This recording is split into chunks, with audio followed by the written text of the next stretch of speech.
Welcome to Linking into Sales. This is Martin Brossman and Greg Heyer, and you're listening to episode number 96 of the Social Selling Podcast by linkingintosales.com. Thanks for joining us again today. We have an awesome guest who is joining us today from Texas, I believe, and we'll get to her in just a moment. But we're going to learn a little bit more about influence, and building influence in particular on LinkedIn. From someone who truly did it, went Absolutely. from ground zero. She can't do anything on the web virtually to a very powerful influence. Yes.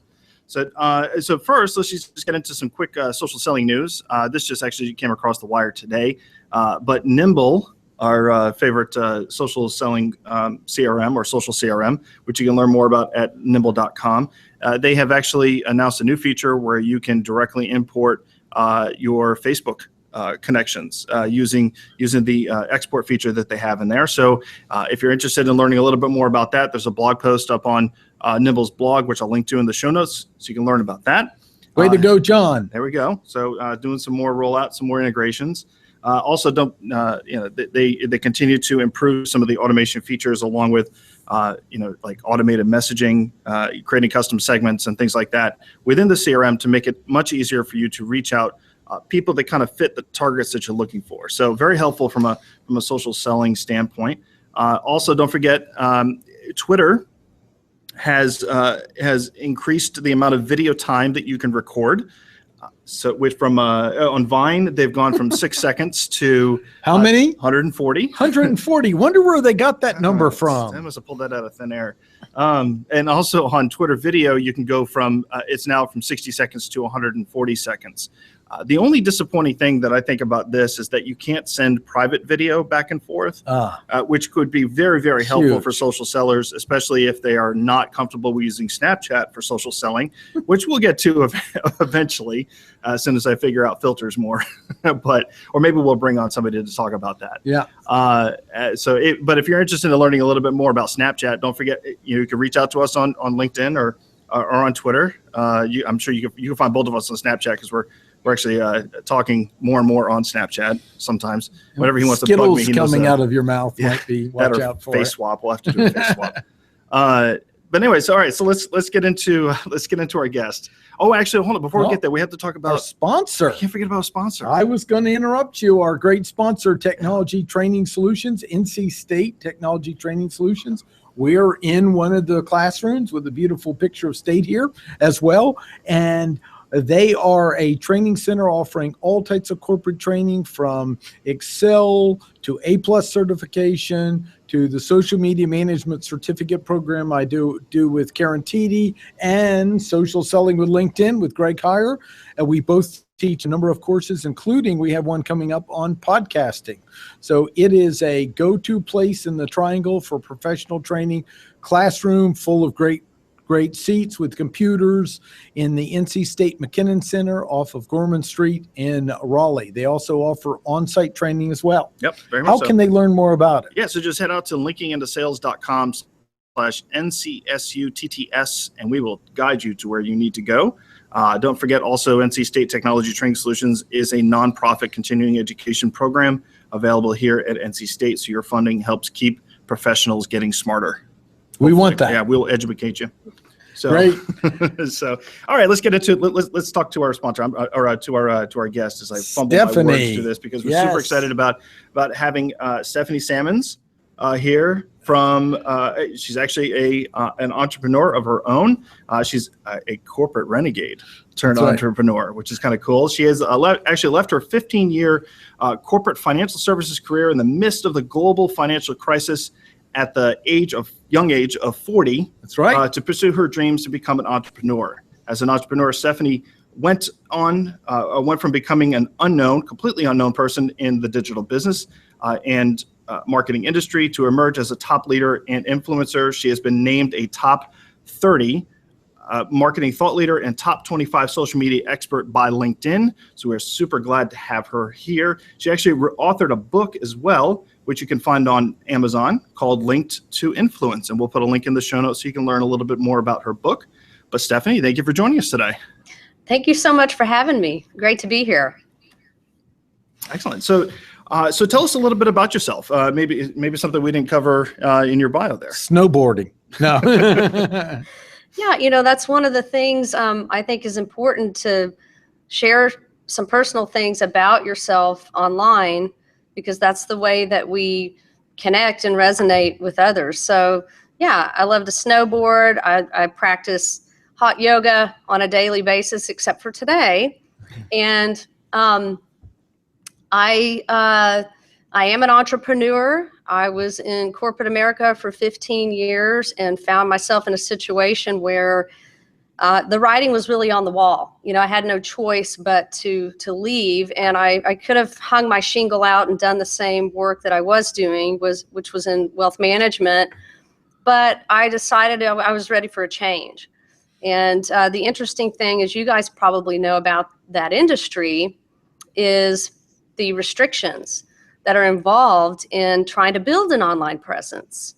So I really wanted to explore networks like LinkedIn and Facebook and Twitter, but within the context of the financial world, I wasn't really able to do that. And so that's why I decided to do something different, become an entrepreneur. And as I say frequently, LinkedIn really saved my life because it gave me a place to find people, to build a network, to build a name for myself, to grow my own influence. And it's been a great journey ever since. That was was the company I was with at the time. So.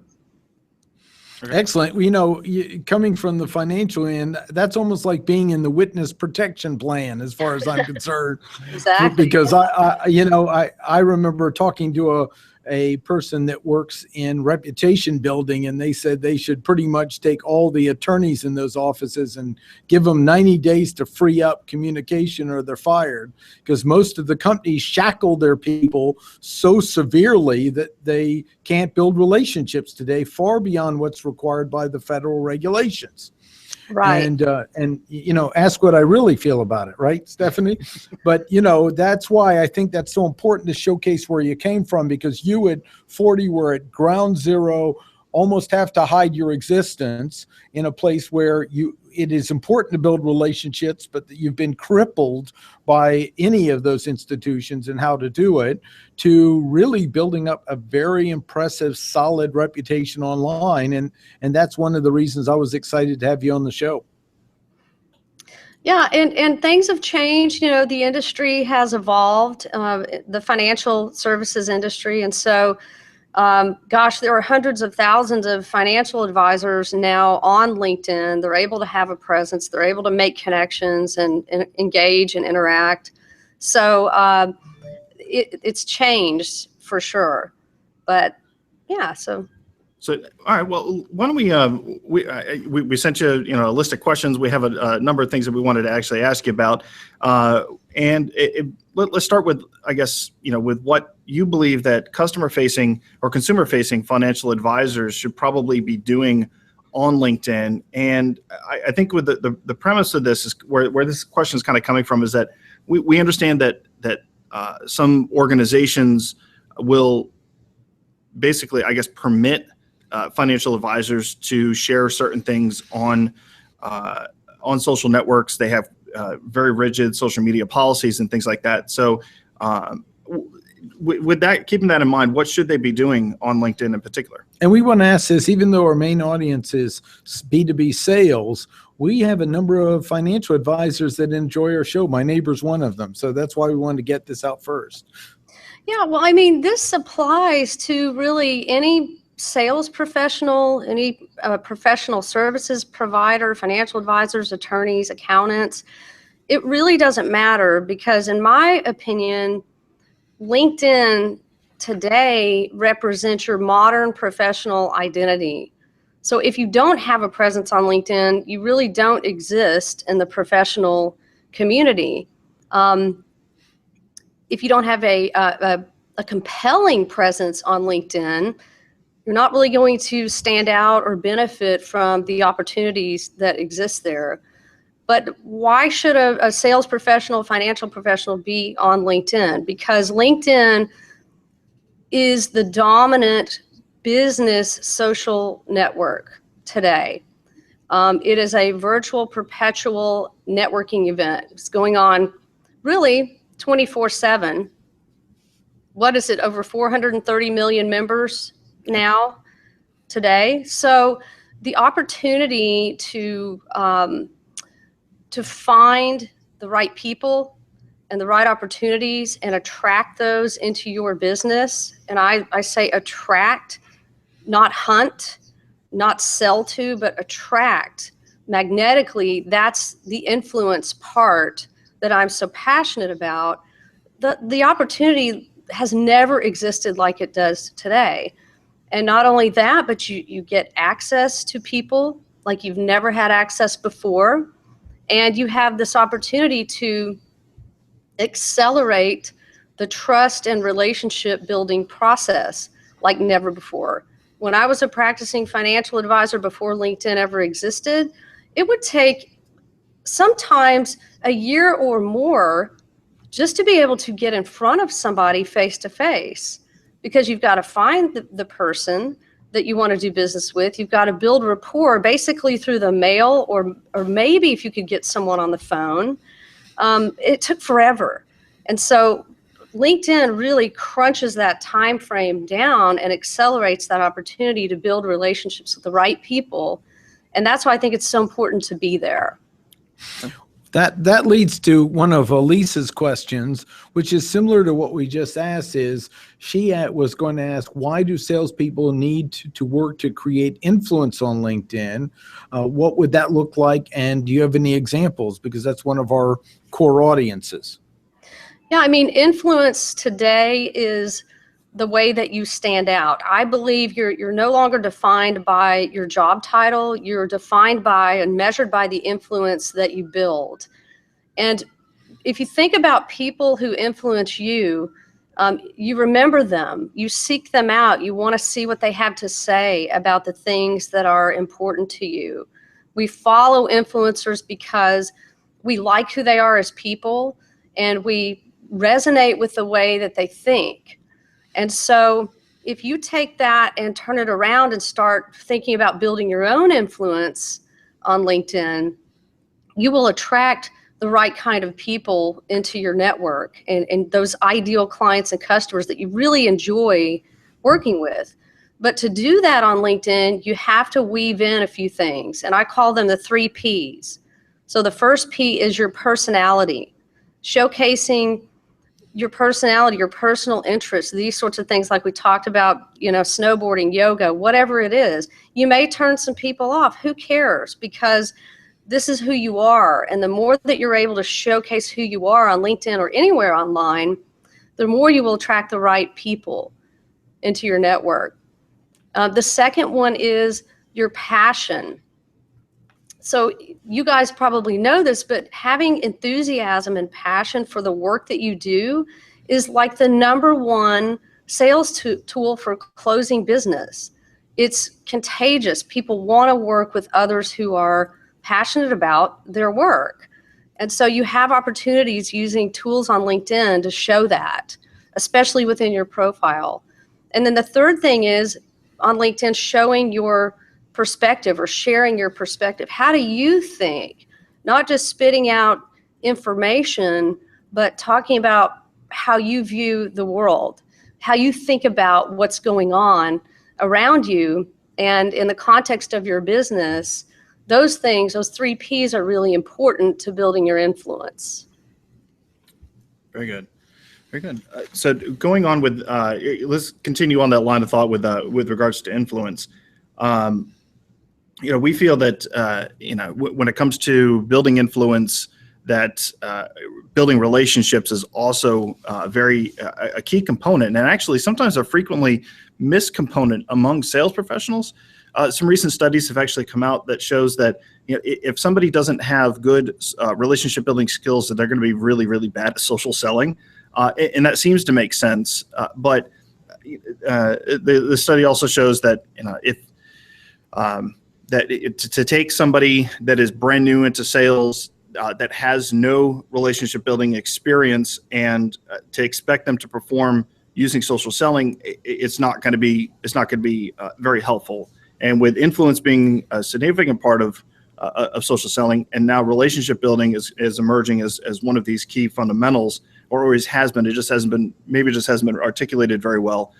How do you think that relationship building and influence kind of coalesce? That's a great question. I think influence is probably the gateway to relationship building. It opens the door, right? It makes you, it creates awareness for you so that people know about you, and they know who you are, they know how you think. You're establishing yourself as a thought leader. You have some authority.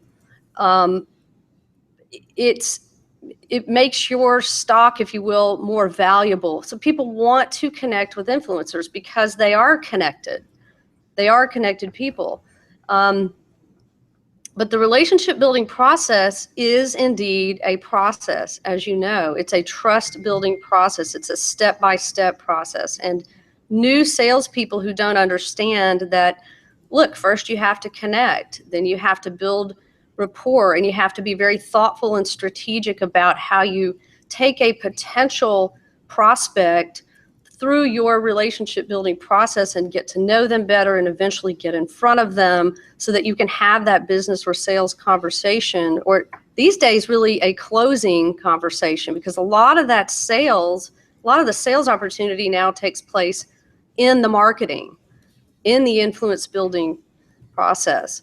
So I think the two intersect very well. If you're building influence with your network, then you're cultivating relationships along the way, especially if you are focused on having that one-to-one dialogue with people, and not just treating them as numbers, but really engaging with your network, with your connections, with your community on more of a one-to-one basis as well. That leads to a question I was thinking of, is if somebody were new to this and very talented, but a quart short in relationship building, what would be your beginning advice of where to start with this? Because it's a good question to look at as an instructor and trainer. I notice you like teaching as well. I always like to see new perspectives and how to explain things. Yeah, I was actually a high school teacher for 2 years out of college. And so it was great because those skills carry on through the rest of your life, I have found. So that was a lot of fun. But yeah, I think, like I said before, it's a step-by-step process. It's, first connecting, and it needs to be a thoughtful and strategic process. So, maybe it looks like this. You make an initial connection with someone important, someone who is on your radar on LinkedIn, and then you follow up with a thank you message. Once you get someone into your first degree, you've got that access to be able to communicate one-to-one through LinkedIn's messaging tool. And so you send a thank you, and it's all about them. You ask them, well, how can I help you grow your network? I notice you have a very successful business. How can I help you with your business? Is there anyone I can introduce you to? And it's a thank you, but it's loaded in a way because you're trying to add some value there. Asking someone then for advice in their area of expertise. People love to give their opinions and their advice, and you don't want to abuse that, but to ask the question can be very effective in getting the person to open up to you. And all of this can happen within LinkedIn app tool, whatever you want to call it, in a one-to-one type, to continue to cultivate a relationship, because a connection is not a relationship. It has to continue to grow and evolve. And then eventually asking, hey, I'd love to meet you for coffee or lunch. I'm going to be in your area next week. There are a lot of traditional sales scripts and language we can incorporate into these new digital tools and platforms to get the face with them, get them on a Skype call where we can see each other face to face. So I would just say it's step by step, but never in that process are you saying, hey, this is what I sell. What can I help you with? because this is what I do. And if you have this problem, I can help. I just think you have to be very careful about being salesy and using that kind of language until you have really built strong rapport and trust. That's relevant points. And this leads to another question that often people get stuck on and don't use LinkedIn introductions as much. And wanted to give, if you had any advice, do you use them? How do you use them? They, of course, have upgraded over the years. And I don't know, LinkedIn explains it well. But, the introduction is still a way of working through someone electronically. Often I'll recommend they just pick up the phone if they know them to get them going on it. But would you comment a little bit about the LinkedIn introduction system as a sales professional might want to use it, and maybe some suggestions on it? I don't use it that often, to be honest with you. It's confusing to me. And when I get those, I'm like, what? It's confusing even for me to receive them.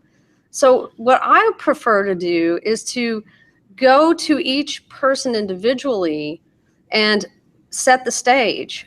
If both of these people that I want to introduce are in my first degree network on LinkedIn, then I can send each of them a message and set the stage for the introduction and let them know why I think it would be great for them to connect or meet.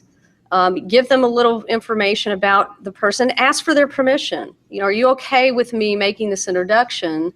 And doing that with both people, and then continuing in the LinkedIn messaging world, going outside to your email inbox and conducting that introduction there. I don't think it really matters, but I don't know that you really need that tool. It's good information. I'm going to ask one favor. On your multi-bandwidth, could you take it down a notch? We're getting some dropout, and if you reduce the video one notch on bandwidth, usually the audio will go up. Oh, well, aren't you smart? We've done this for a while. Okay. We lost a few words, but they weren't bad enough to retake. Is that okay? Is that better? Yep. Yeah. That's it. Yeah. Okay, gotcha. Cool. Yeah. Learn something new every day.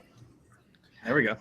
No, I think that so with regards to not using the introduction system and using the new messaging platform, I think you actually bring up a very good point that we haven't actually discussed yet. Is reaching out to somebody to request a conversation as opposed to an introduction.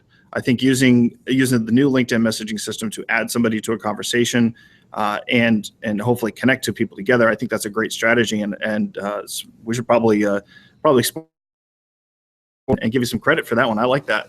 Yeah, that sounds very good. That as well, and if in the case where you want to meet someone, instead of going through that whole process of hey, asking for a referral or asking for an introduction. Has always been tough for me. What I've done is gone directly to the person I want to meet. And you have access to all this intelligence about people now online on platforms like LinkedIn, and you can find some common threads to drop them a line. If they're not in your first degree network on LinkedIn, you can send an in-mail. I do this all the time. And I just say, hey, I really like what you're doing with your business. I'm impressed with this or that. Just strike up some rapport there. I'd love to connect with you on LinkedIn, or I'd love to just get together sometime, or I saw you speak at such and such conference. Totally, everything you said resonated with me. There are lots of ways in the door to just go directly to somebody through an in-mail and ask for their permission to connect with them. So you could do that too. You could even mention we have mutual friends. Mm-hmm. I had somebody do that to me today. They're like, hey, we used to. I'm surprised we haven't crossed paths. We have 50, similar connections, and that's a good one. 50 out of the 4,600. Yeah, we're pretty close there. I'm gonna bring up a question from Elise. Even though she's not here, she had a few good questions, and one of her questions to you is: in your book, you talk about how to go one-on-one with anyone on LinkedIn. Can you share your strategy and how you would approach this as a sales professional? Because I think it's a complement of what we just talked about. Yeah, it's along the same lines, using those messaging features to spark that one-to-one dialogue. You can ask for advice, you can give feedback, you can compliment and congratulate someone. If they're not in your first degree network where you can send a free message, then you're going to have to use a paid message, and emails are very well worth the price. I believe also you can message up to 15, send 15 messages per month to group members, mutual group members, unless they've cut that back. But it was 15. You can even go one-to-one within a group conversation and in a public conversation, public setting, or call somebody's update, have some one-on-one dialogue there. I think that opportunity to go one-to-one is how you become more memorable, you build trust, you cultivate and evolve a connection into a relationship. So it just goes along the same lines of whether it's an introduction, whether you're just trying to get to know somebody better or get in front of them, you can leverage those one-to-one tools to get that done. Okay. So when it comes to using, we've talked about a lot about LinkedIn here. I think using LinkedIn groups, the environment has definitely changed with LinkedIn groups over the last 8 years or so. I remember when I started my first LinkedIn group, I had to wait a day for it to get approved. It tells you how long ago that was. But it's definitely changed. They've made some changes over the last year that was really designed to squish spam, and actually what it ended up happening was just completely suppressing the conversation for the most part. At least that's what we're seeing. And so the groups has definitely become a little bit tougher to operate in. So when there may still be opportunity there for some groups, especially if group managers moderate the group correctly and control who's coming in.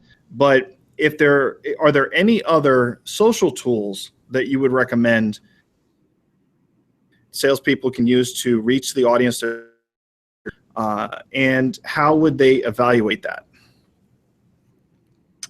Yeah, so great question. As far as the LinkedIn groups go, the jury is out on it. I manage a group of about 5,000 people, and every day there's something in there I'm still having to go remove myself. Mm-hmm. So we'll see. The interface is much better. I love the app, but people were trained to ignore group conversations because they got overrun with spam, and now it's really tough to bring them back and say, hey, this is just for discussion, conversation, whatever. So we'll see how that evolves. As far as other social tools, I'm an advocate of being in all the places where your ideal clients and customers are spending time, so that you can meet their expectations and you can meet their current experiences on these. Can you guys hear me, or am I cutting out? Just repeat the last sentence. We'll get it. Okay. Yeah. I believe in being in all of the places online where your ideal clients and customers are spending time, so that you can successfully meet their expectations, their experiences of today. And that doesn't mean you have to be everywhere. It doesn't mean you have to do everything. It's become more and more difficult as these networks have become more complicated to understand everything there is to know about them. So it does make some sense to specialize, to pick 2 or 3 tools and networks where you can focus and go deeper. But I probably spent time on 6 or 7 different social networks. I like experimenting with the new ones. If my audience is there, if my ideal clients and customers are there, then I will spend some time there and see if I can get any traction going in engagement and conversations, and get people interested in my content, my thought leadership, that sort of thing. So I don't know what you mean specifically by tools other than other social networks and platforms.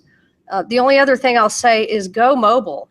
You can do LinkedIn almost solely from your mobile device now when you're on the go, when you have a little bit of downtime. I don't care if you're waiting to go into a meeting or you're standing in line at the grocery store, whatever.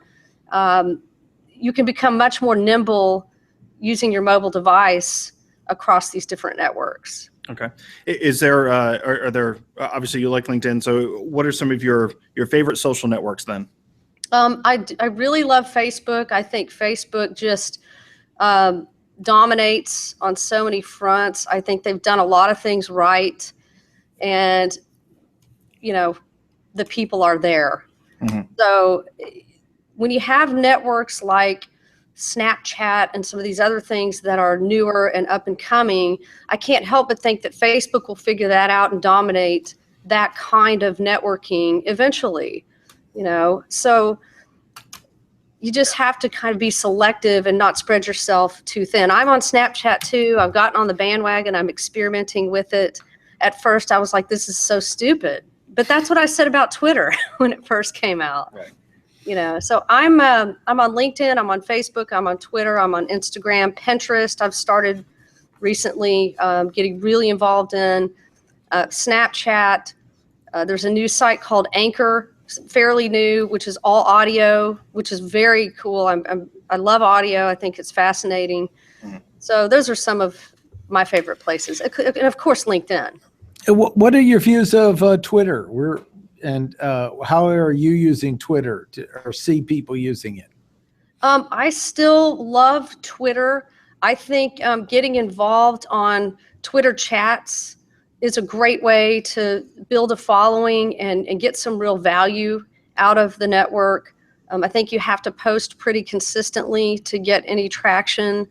Also, the advertising opportunities on these platforms are, for the most part, affordable and very, very targeted. So a great way to work on building your list and providing value to others. I like Twitter for that. I still am a Twitter fan. I still spend time trying to grow my Twitter presence. I just think it's an important network. It is the news. It represents the news today, instant news. And I'm a kind of a news junkie. I love to know what's going on. I love hashtags, when the basketball, the championship, Steph Curry, all of that's going on. It's just fun. I think Twitter's fun because it's so fast moving. Mm-hmm. Definitely agree. So you mentioned Twitter chats. Is there any particular that you like to participate in? Gosh, if I could think of the name. There's a gal named Madeline Sklar who does a Twitter chat called Twitter Smarter. Okay. I think that's the hashtag. And she's amazing. She's had some great people on there. She has great insights and advice for growing your presence. Vivica Von Rosen, she's a LinkedIn expert. You probably have heard. She does I think, I can't remember the hashtag for her LinkedIn chat. Maybe it's that. I think yeah. Yeah, check on that. There's an influence chat. Those are some that are on the top of my mind that I can think of that I like. Okay. Very cool. I want to talk a little bit about LinkedIn Pulse over the time. And we've Okay. got a little bit of an echo. Hold on. Let me see what's going on, Greg. Let's see. You want to disconnect and reconnect? No. Hang Okay. on. Think go Do you have your, on your end, do you have headphones? Yes, she does. Okay. So I wonder why we're getting. Test. Can you hear me? Okay, I'm great. It echoing. went away. Okay. It just comes in and out. Yeah. We like to think of the Google Hangout similar to the Get Smart cone of silence. If you happen to remember that. Anyway, getting back to it, I want to talk a little bit about LinkedIn Pulse because you really got some powerful traction, and we've seen it kind of drop a little bit, and they're showing less of the articles, but you're still doing very well on your post and articles. So I'd love for you to talk a little bit about using LinkedIn Pulse and what works and where you think Google's tweaking that algorithm, because they're clearly showing less than they did before. And sometimes I put things up where it just doesn't get shown to my own people they're following it. So would you talk a little bit about that? Yeah, reach is declining as it has everywhere on every network. And I don't know if the best days are behind us on that, on publishing to Pulse. I hope not. I haven't published there for a while.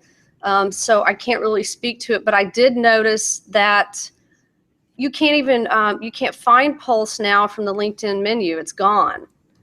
And you used to be able to go over there and see content. And apparently now the link is at the bottom. When you scroll all the way down on your homepage on LinkedIn, there's a link that says Discover More. And that's how you get to the Pulse content. So I don't know what they're planning with that content. But you're right, your network doesn't hear about it. So what you have to do now when you publish on Pulse is, you definitely want to make sure your topic is going to resonate with the people in your network, within your industry, your business, your market.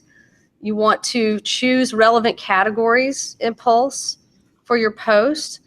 But most importantly, you've got to get out and promote it yourself. It's not just going to promote itself, on its own. And so to the extent you can promote it across other channels, you can put your post on your own site, share it on Twitter, share it everywhere else. That's how I would build traction. And I really like to share my Pulse post more than sharing the same post from my own blog, because it has that network effect. If people comment on your post on LinkedIn, then the conversation can really grow and you can get more exposure that way. So you want to try and get that feedback and some comments on your post, and that can be a helpful way to spread the word. I did notice that the change to Pulse is to Pulse to the publishing platform, that actually they've removed the sidebar, the left sidebar where you could scroll through and get other articles. Now you just end up on a page with just the post and then some recommended posts underneath it. But you're right. I'm actually looking through the main menu right now, and there's no way to access all of that content. So I wonder what they're up to. I wonder if this is another one of those changing. We're going to take everything away from our users again and make it harder to network. Say that again, because you were frozen on my end, so I don't know if that means. Okay, good. I'll start over from that. Okay. So you bring up an interesting point about Pulse, because I've noticed that on Pulse articles that the sidebar, the left sidebar that had additional articles that were there are no longer there. Now they have 3 or 4 recommended posts at the bottom of the article that you're reading, and I'm going through the navigation as well, and you're right, I don't see anything there about how to access those articles. So I'm curious on what they're up to, and if they're planning on taking away another feature that all of us have kind of gotten used to for building influence, for building brand, connecting with other folks, and just taking that away completely again. Yeah, I don't know. That's why when you see these opportunities roll out, jump on them, because we just don't know how long they're going to last. But I do still think there are ways to publish your posts there and get them out. Yeah. You just have to do more work to get that visibility now. And the fact that you can't even find them on the homepage is definitely left me scratching my head. I don't know what's going on. If they're just or what? Yeah, exactly. That leads to one of my favorite questions to ask people is, if Microsoft came to you and said, we just bought LinkedIn, and we'd like to hear your advice on what we should do to make it more effective, results-driven, more satisfying, getting more people to be engaged and give their eyeballs to LinkedIn, what advice would you give Microsoft? Open up the API. Open up the LinkedIn API. Give us access to outside tools. Give us access to the data. Don't be afraid. And just have a more open source platform. That's what I would say. I think that helps everybody grow.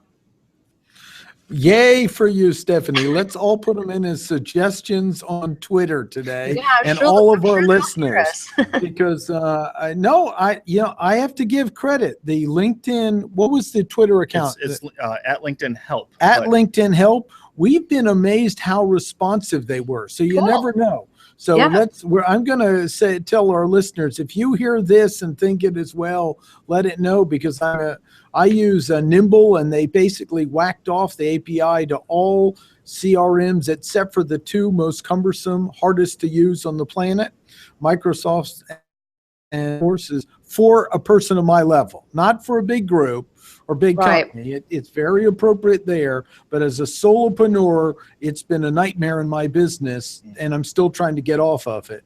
And they've locked down those things. So I think that's it. The message to LinkedIn is live the preaching of social that you're preaching by being more open in the community and actually walk your own talk is on. So sorry, I really resonate passionately with that.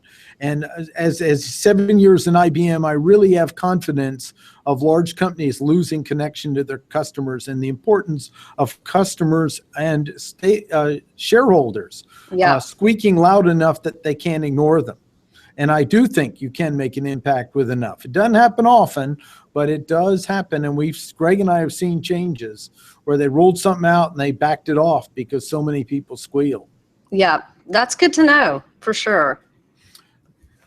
Greg, over to you, and then we're getting about near time. Yeah, so we might just why don't we Stephanie, let's just open it to anything you're passionate about. Our main audience is B2B sales professionals and really learning and sharpening their skills in social selling. And I don't want to miss any wisdom or anything you'd like to share you've learned that you thought would be useful for them.